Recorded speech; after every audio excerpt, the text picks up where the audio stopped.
I woke up to a ceiling I didn't recognize and a body that felt borrowed. Tubes, machines, the stale smell of disinfectant. None of it shocked me as much as the silence. No footsteps outside my door. No whispered arguments. No familiar voices trying to hide panic. Just an empty chair and a folded note resting on my chest. We stopped paying. Good luck. Signed in my father's handwriting, casual, careless, as if abandoning me was a bill he finally got tired of settling. I didn't scream, I didn't call out. I just stared until the letters blurred. Then the weight hit. Not like grief. Grief is intimate. This was something colder. Rejection. Disposal. I cried for an hour because my body needed release, not because my heart was weak. When the tears finally dried, the door opened. My lawyer stepped in first, too cheerful for a hospital room. Behind him walked a man in a charcoal suit, expression unreadable. "Your father made a mistake," my lawyer said, adjusting his glasses with a grin. "He forgot who you really are." And just like that, something inside me clicked back into place. Backstory: before the betrayal. My father used to brag about me, my smartest child, he'd say, the one who'll carry the family name with pride. I believed him. I believed every manufactured compliment he fed me, every handshake disguised as affection, every hug rationed like a scarce resource. Growing up, I tried to earn him, tried to be enough. He loved control more than he ever loved a person.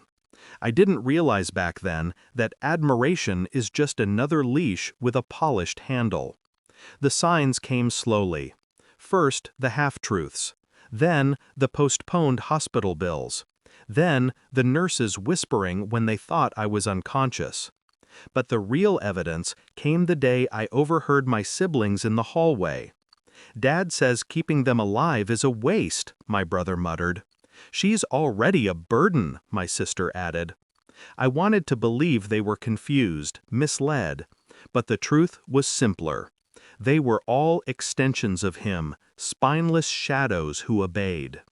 My coma didn't just silence me, it erased me from their calculations. I was already gone to them. Cheaper that way. When I finally regained enough strength to speak, I didn't ask questions. I asked for numbers, documents, accounts, medical records, power of attorney logs. The lawyer watched me with an expression halfway between concern and admiration. "You're unusually calm," he said. "I don't waste energy," I replied. "I redirect it." The man in the suit introduced himself as an investigator for a private fiduciary firm. "We need to talk about your father's finances," he said. The way he said it told me there was more. Something they discovered, something useful. The betrayal hurt, yes, but it also cleared my vision. Pain has a way of making the world honest. My father forgot one thing.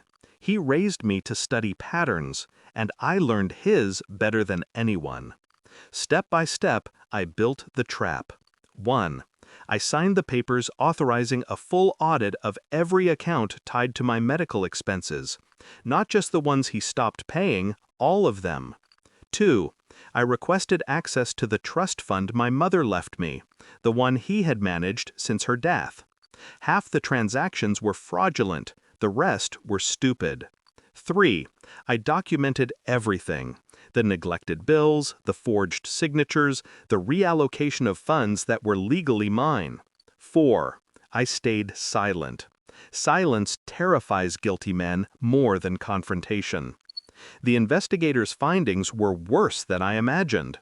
My father had bled my inheritance dry to support his failing business, using my coma as a financial loophole because you weren't going to wake up anyway. He gambled my life for convenience. Perfect. It happened 2 months later in a conference room with glass walls overlooking the city he always claimed he owned. He walked in like a king, expecting apologies, gratitude, anything but the ambush waiting for him. My lawyer slid the folder across the table. The investigator projected the financial crimes. I watched my father's face crack in real time. "You stole from me?" I said quietly. He opened his mouth, but I raised a hand. "I'm not finished." I told him every detail, every withdrawal, every forged signature, every deliberate decision to let me die to avoid liability. My siblings sat beside him, pale. They were accessories, not masterminds. "You won't get away with this," he finally hissed. "You already did," I said. "Now you pay for it." The lawsuit filed that afternoon stripped him of everything: his company, his assets, his reputation. Social, legal, financial annihilation. The kind that leaves a man breathing but ruined. People think revenge is fire. It's not. It's ice. Cold, clean, precise. When the judge ruled in my favor, I didn't smile. When the press printed his crimes, I didn't celebrate. The victory wasn't in what he lost. It was in what I reclaimed. My life, my voice, my identity he thought he could silence. He forgot who I really was.